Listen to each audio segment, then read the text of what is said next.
when a bank manager refused to serve a man wearing tattered clothes.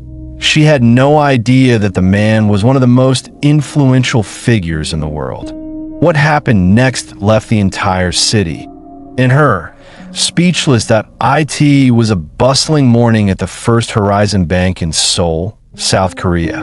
The bank was alive with its usual midday crowd.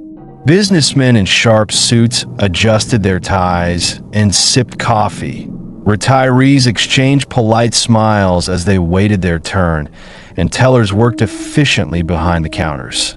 Behind the manager's desk sat June Kim, a seasoned bank manager with over 20 years of experience. Known for her no-nonsense attitude and unwavering commitment to bank policies, June reviewed loan applications. A faint sound from the entrance caught her attention. A man walked in, slightly over 6 feet tall, wearing a worn-out hoodie and tattered jeans. His casual demeanor clashed with the professional atmosphere of the bank. He carried a small duffel bag in one hand and stood in line, his eyes scanning the room. Eunice Yevtighten. She had seen his type before, someone who looked like they didn't belong. To her, his appearance symbolized neglect and irresponsibility. Determined to avoid any potential disruption, she whispered to her assistant manager, Minji, "Keep an eye on him. Don't let him cause any trouble." When it was his turn, the man approached Ji-yoon's desk. "Good morning," he said with a polite nod. "I'd like to withdraw some money from my account." Ji-yoon glanced up briefly. "Do you have your account details and ID?" she asked curtly. "Yes," the man replied, placing both items on the desk. Ji-yoon scanned the documents, her initial skepticism deepening. The name on the account didn't ring any bells, and his disheveled appearance made it hard for her to focus on anything else. "I'm sorry," she finally said, sliding the papers back toward him. "We can't process your request today." The man blinked, visibly surprised. "Excuse me? Is there an issue with my account?" Ji-yoon shook her head. "No, but we reserve the right to refuse service if we deem it necessary." A gasp rippled through the nearby customers. The man's expression remained calm, but his tone sharpened slightly. "I'd like to understand what you mean by necessary. I haven't done anything wrong." Ji-yoon hesitated, her voice lowering. "I don't want to argue. If you'd like, you can speak to another branch about this." The man paused, studying her face, then without a word, he picked up his documents, adjusted his hoodie, and walked out of the bank. Whispers broke out among the other customers. Some nodded in agreement with June's decision, while others exchanged confused glances, clearly questioning what they had just witnessed. But the real surprise was yet to come as the man stepped outside. The heavy glass doors closed behind him with a thud, leaving a palpable tension in the air.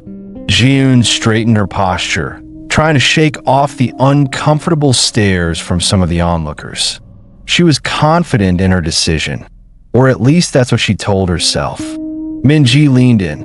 "Do you think that was necessary?" she whispered, her voice tinged with concern. "Eunice Lipstint. We can't risk another scene like last month. I won't let this place turn into a battleground over appearances."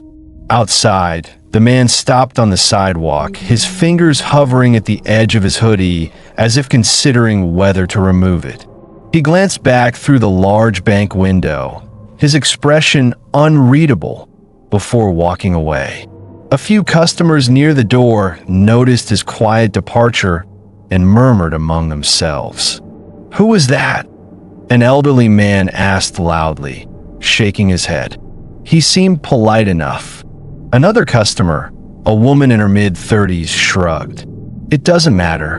Private businesses can make their own rules. Maybe he did something before we got here." Ji-yoon overheard the conversation, but kept her focus on her computer screen, pretending not to be bothered. Her fingers trembled slightly as she typed. The man's calm demeanor had unsettled her more than an angry confrontation would have. Most people in his position would have protested, raised their voices, or even demanded a corporate number to file a complaint. But this man, he had simply walked out, quiet, controlled, almost too controlled. By the end of the day, the incident had become the talk of the branch. Jiyoon heard snippets of conversation as employees clocked out. "Did you see his face? He didn't even look angry," one teller whispered to another. "I wonder if he'll come back. People like that usually do," another replied. Jiyoon waved them off, locking her office door behind her. She brushed off their chatter, convincing herself it was over. The man would move on to another bank, she thought. People like him don't make scenes in person. They stir things up online. But as June drove home that night, she couldn't shake the image of the man's calm, almost deliberate exit. She turned on the radio to drown out her thoughts. But even her favorite cheerful station couldn't fully erase the nagging feeling. Tomorrow would bring clarity, or so she thought. The next morning, sunlight streamed through the windows of the small bank, but the atmosphere inside felt tense. June arrived early, as she often did, a cup of coffee in hand and her mind preoccupied with the day ahead. She told herself it was just another Thursday. The man from yesterday wouldn't return. Why would he? By mid-morning, the usual flow of customers had begun, and June's confidence grew. Any discomfort caused by the previous day's incidents started to fade, replaced by the familiar rhythm of bank operations. Then, at exactly 10:30 a.m., the door opened again. He was back. The same man walked in, but this time, the room seemed to pause for a moment. Jiyoon froze, her heart racing. Unlike the day before, he wasn't alone. Two men in sharp suits flanked him, their presence commanding attention. The man himself wore the same tattered hoodie, but there was something different in his posture. He moved with purpose, his expression calm, yet resolute. Whispers began to ripple through the room.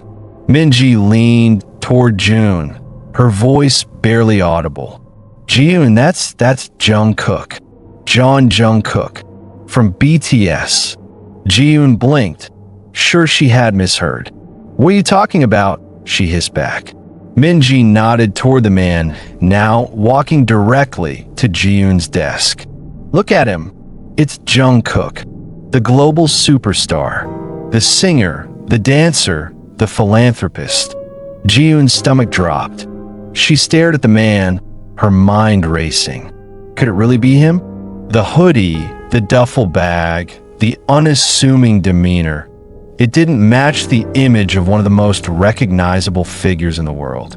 But as he approached, the resemblance became undeniable. She suddenly felt lightheaded. The room fell silent as Jungkook stopped at Jiyoon's desk. He removed his hoodie slowly, revealing the face she now recognized, the face that had graced countless news articles and interviews. His gaze locked onto hers, the silence deafening. "Good morning," Jungkook said, his tone measured and polite. "I'd like to have a word." Jiyoon's throat tightened, but she forced a professional smile. "Mr. John, He raised a hand, stopping her mid-sentence. "Don't pretend this didn't happen," he said calmly. "Yesterday, I came in as a regular customer, and you refused to serve me. I'm not here to argue. I'm here to talk about why." Jiyoon felt every pair of eyes in the room on her. She struggled to find the words, but none came. Jungkook didn't raise his voice. He didn't need to. His presence alone demanded attention. "I believe we all make judgments," Jungkook continued, speaking not just to June but to the room. "But sometimes those judgments say more about us than the person we're judging." He placed his hoodie on the counter, the worn fabric facing outward. This hoodie is just fabric and thread. But to some, it's a symbol. To others, it's a target. Yesterday, it was enough for you to refuse me service. Not because of my actions, but because of what you assumed about me. Ji-yoon's face flushed with heat. She wanted to speak, to explain herself, but Jungkook pressed on. "I'm not here to shame anyone," he said, his voice softening. "I'm here to remind us all that the world is more complicated than it seems. We don't always know someone's story. We don't know their intentions. And if we let our assumptions guide us, we risk missing out on something or someone extraordinary." The room was utterly silent. Even the hum of the printer in the background had stopped. Ji-yoon felt as if the ground beneath her had vanished. She couldn't meet his eyes, but the moment wasn't over. Jungkook had one more surprise up his sleeve.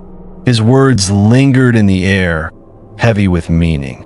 Ji-yoon sat frozen, the weight of every gaze in the room pressing down on her. She finally managed to whisper, "I didn't mean to." Jungkook raised a hand gently. "I know," he said, his tone firm but not harsh. "Most of the time, people don't mean to judge. It's reflexive. But what happens after, that's what defines us." He turned slightly, his gaze sweeping the room.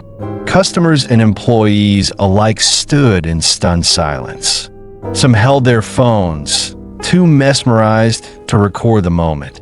His eyes landed on a young teller near June, who was staring at Jungkook with a serious expression.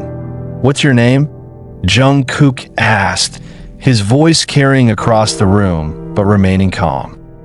Sumin," the teller stammered, clearly caught off guard. "Sumin, what would you do if someone came in wearing something you didn't agree with? Would you judge them by their clothes? Or would you take the time to understand who they are?"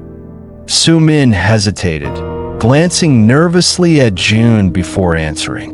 "I try to treat them like anyone else." Jungkook nodded, a small smile playing at the corner of his mouth. "That's a goo.